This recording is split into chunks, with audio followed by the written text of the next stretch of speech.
प्रिय बच्चों, good morning. कक्षा 8 व्याकरण।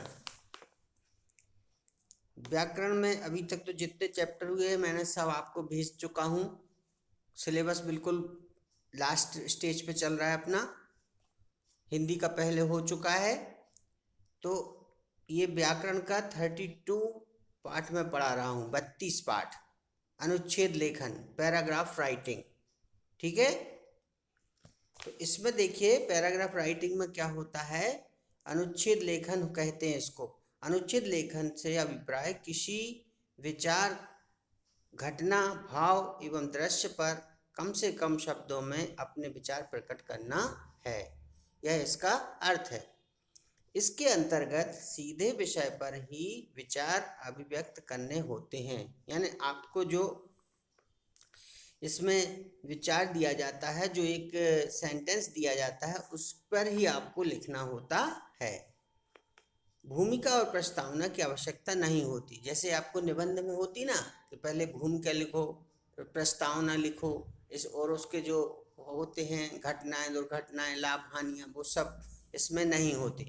देखिए, अभ्यास द्वारा ही इसमें क्षमता प्राप्त की जाती है। प्रभावशाली ढंग से लिखा गया अनुच्छेद संपूर्ण विषय को स्पष्ट करने में सक्षम होता है। तो ये अनुच्छेद लेखन में है, ये कुछ बिंदु हैं इसके। तो सर्वप्रथम अनुच्छेद से संबंधित सभी बिंदुओं को लिख लेना चाहिए। ठीक है ना, सभी बिंदुओं पर संक्षेप में विचार प्रकट करने चाहिए। सरल भाषा स्पष्ट व प्रभावशाली होनी चाहिए। विचारों को क्रमबद्ध लिखना चाहिए। अनुच्छेद लगभग 120 से 150 शब्दों में पूर्ण हो जाता है, यानी एक पैराग्राफ।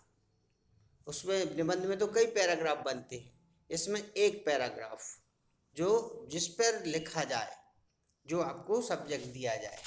ठीक है ना, तो इतना ही सा था इसमें। इसके बाद सिर्फ एक चैप्टर और रह गया है आपका, ऐसे राइटिंग, निबंध लेखन। तो निबंध लेखन में नेक्स्ट डे आपको मंडे को डालूंगा, ठीक है ना, बताऊंगा। तो मैं आपको यहाँ पे पेज नंबर देखिए 187, यस 187 पे आपको दो यहाँ पे कोटेशन मैंने वाक्य दिए गए हैं। एक लड़का लड़की एक समान और दूसरा डिजिटल इंडिया। इन दोनों को ध्यान से तैयार करें, ठीक है ना।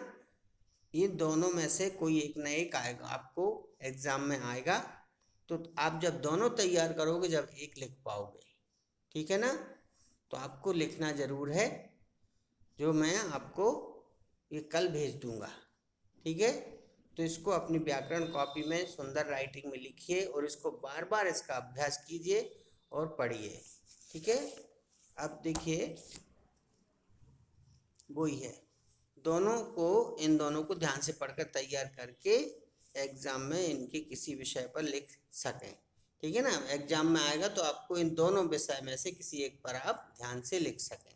बस इतना सा था। इसके बाद ऐसे राइटिंग है, जो मैं आपको ऐसे बताऊंगा, उनको आप ध्यान से पढ़ लीजिए, याद कर लीजिए, राइटिंग कर लीजिए, राइट कर लीजिए, ठीक है ना।